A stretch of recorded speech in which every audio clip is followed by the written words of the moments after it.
भारतीय जनता पक्षाने self goal केला त्याच्याबद्दल त्यांना सारा अभिनंदन।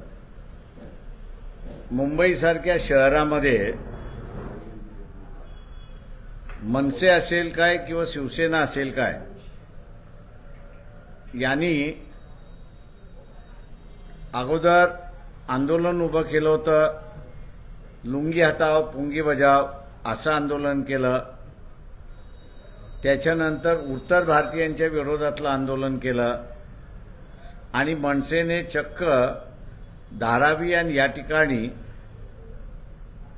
छठ पूजा जी असते त्या छठ पूजेलाच विरोध केला आणि अनेक बिहारमधल्या राहणाऱ्या लोकांना त्यांनी त्रास दिला, मारलाही, अशी परिस्थिती आहे।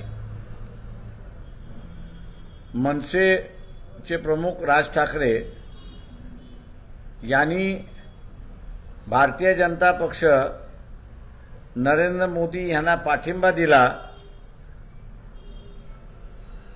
त्यामुळे बिहारमधील जनता आणि बिहारमधले कार्यकर्ते मुंबईत जे राहतात, उत्तर प्रदेशमधले कार्यकर्ते जे मुंबईमध्ये राहतात आणि साऊथ इंडियन जो आहे की ज्याला बीजेपी जवळची वाटत होती त्यांना आता असुरक्षित वाटायला लागलंय आणि अनेक जण आता लोकसभेची उमेदवारी आम्हाला वंचितच्या वतीने करायचा आहे असा संकेत त्या ठिकाणी देतात आहेत।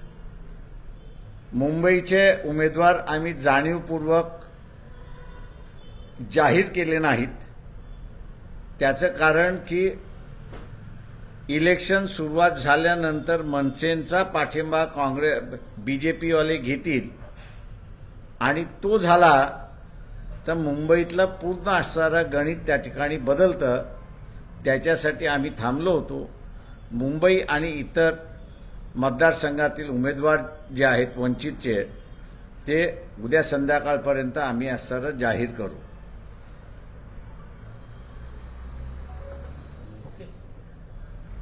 भाजपला मनसेचा फायदा होणार का?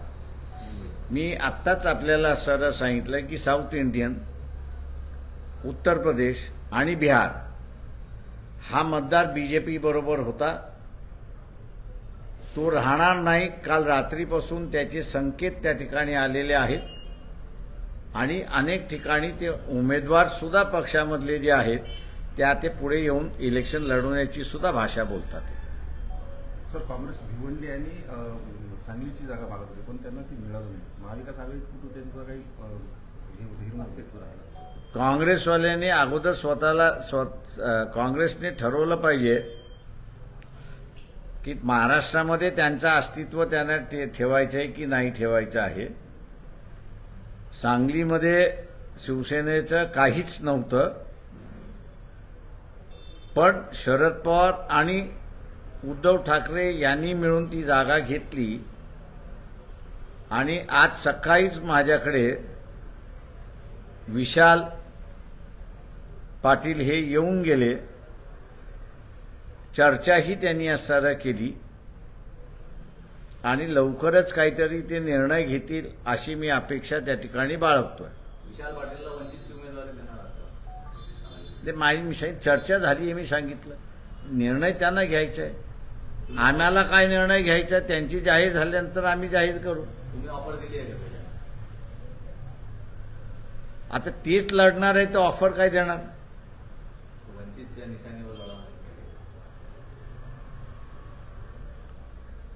मी अजून कुठलाही आग्रह केलेला नाही आणि कुठलंही सजेशन त्यांना दिलेलं नाही। त्यांचं म्हणणं मी ऐकून घेतलं आणि त्यांना म्हणालो की फॉर्म भरल्यानंतर आपण ठरवू। माझ्या वडेट्टीवारांनी मध्यंतरी एक वक्तव्य केलं होतं की वंचितला अपेक्षित हुंडा मिळाला नाही म्हणून लग्न मोडलं। निवडणुकीच्या याच्यामध्ये सीटांचा समझोता होतो।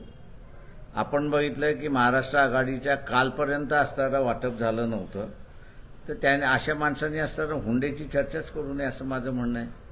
नाही तर काढायला गेलो तर जसं इतर जणांना नंतर पब्लिकली फिरणं कठीण झालं तसं त्यांनाही सांगतो, माझ्या नादी वंचितच्या नादी लागू नका.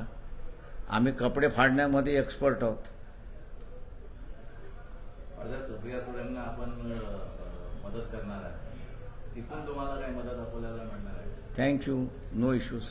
सर केजरीवाल की कल कोर्ट ने जो है जो उन्होंने दाखिल किया था उसको फटकारा है, उसको नकारा है, क्या कहेंगे उसको लेकर? मैं इतना ही कहूंगा कि सर्कमस्टेंशियल एविडेंस पर कोर्ट जा रहा है, डायरेक्ट एविडेंस अभी तक आया नहीं है. ये एक गलत ट्रेंड है, ऐसा मैं मान के चलता हूं कि जब तक आपके पास डायरेक्ट एविडेंस नहीं है तब तक आप किसी के खिलाफ कार्रवाई नहीं कर सकती. कानून ये कहता है कि आपके पास अगर सबूत है, वो सबूत अगर कोर्ट ने मान लिया तो ही आप दोषी है, वरना दोषी नहीं है. तो इस प्रिंसिपल को देखेंगे तो कहीं सुनी हुई बात और पॉसिबली ये हो सकता है, इसके थियरी पर जो कोर्ट चल रही है वो मैं समझता हूं कि सही नहीं है. और कोर्ट ने सीधे सीधे ईडी से पूछना चाहिए, आपके पास ठोस पुरावा हो तो ले आइए, सर्कमस्टेंशियल एविडेंस मत ले आइए. नवनीत राणा की जाति प्रमाण पत्रों को लेकर जो भी निर्णय हुआ है उसको लेकर कुछ